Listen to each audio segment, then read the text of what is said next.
Laporan dari Kementerian Dalam Negeri mencatat bahwa dalam sebulan, lebih dari 30.000 warga Rusia resmi masuk Islam.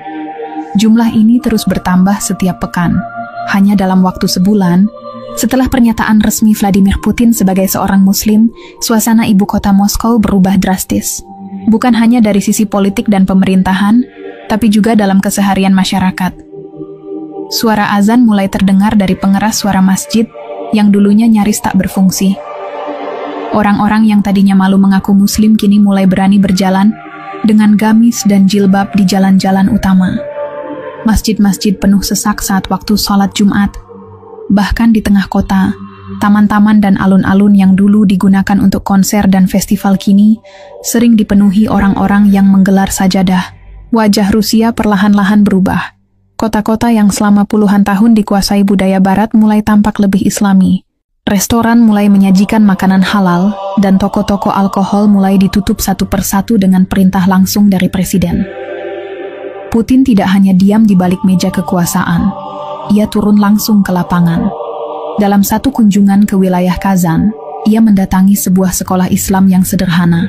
Di sana, ia duduk bersama anak-anak kecil yang sedang belajar huruf hijaiyah.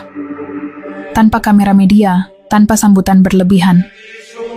Ia hanya ingin melihat sendiri bagaimana Islam dipelajari oleh generasi baru. Di hadapan para guru dan murid, ia berkata, dengan suara tenang, jika generasi kalian tumbuh dengan ilmu, maka bangsa ini akan tumbuh dengan cahaya. Ucapan itu disambut tangis haru. Tidak ada yang menyangka pemimpin tertinggi Rusia akan berkata seperti itu di sebuah madrasah kecil. Keesokan harinya, seluruh sekolah Islam di wilayah tersebut mendapatkan bantuan langsung dari pemerintah pusat. Pembangunan masjid, rumah tahfidz, dan pusat dakwah dipercepat. Tidak ada birokrasi rumit.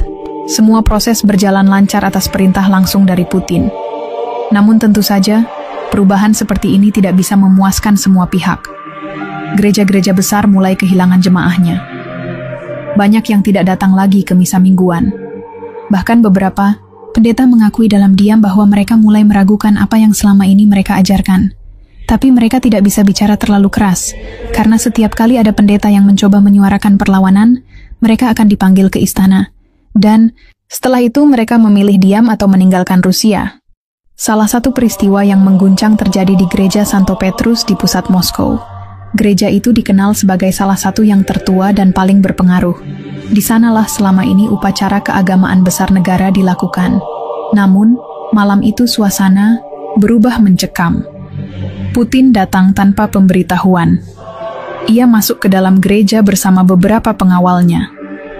Ia berdiri lama di depan patung Yesus yang tinggi menjulang di altar utama. Tidak ada kata-kata, hanya tatapan dalam yang tidak bisa ditebak.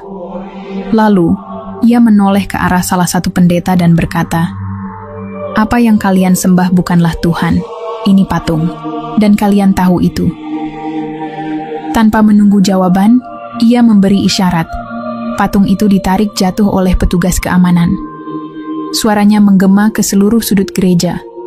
Potongan marmer pecah berserakan. Beberapa jemaah yang hadir malam itu menangis. Ada yang marah, tapi tidak ada yang berani mendekat. Berita itu menyebar dalam hitungan jam. Seluruh dunia bereaksi. Media barat menyebut Putin sebagai tiran agama. Lembaga-lembaga gereja internasional menyampaikan kecaman. Tapi di dalam negeri, masyarakat Muslim justru menganggapnya sebagai pahlawan iman. Mereka merasa selama ini hanya bisa menjadi penonton, dan sekarang giliran mereka berdiri di tengah panggung sejarah. Putin tidak menggubris tekanan luar. Ia bahkan mengeluarkan dekret baru yang memperbolehkan penggantian gereja tua yang tidak aktif menjadi pusat dakwah Islam. Dalam 1 bulan berikutnya, lebih dari 100 bangunan gereja di berbagai wilayah mulai direnovasi. Diubah menjadi masjid, rumah tahfidz, dan sekolah Islam. Langkah ini membuat populasi Muslim di Rusia semakin yakin bahwa ini bukan sekadar tren sesaat. Ini adalah arah baru negara mereka. Di kalangan militer, perubahan pun mulai terasa. Komando Pusat mengeluarkan kebijakan baru bahwa setiap prajurit harus diberi pemahaman dasar tentang Islam. Makanan halal disediakan di semua markas. Ruang ibadah dibangun di kompleks militer. Bahkan dalam pelatihan fisik, waktu salat tetap dijaga.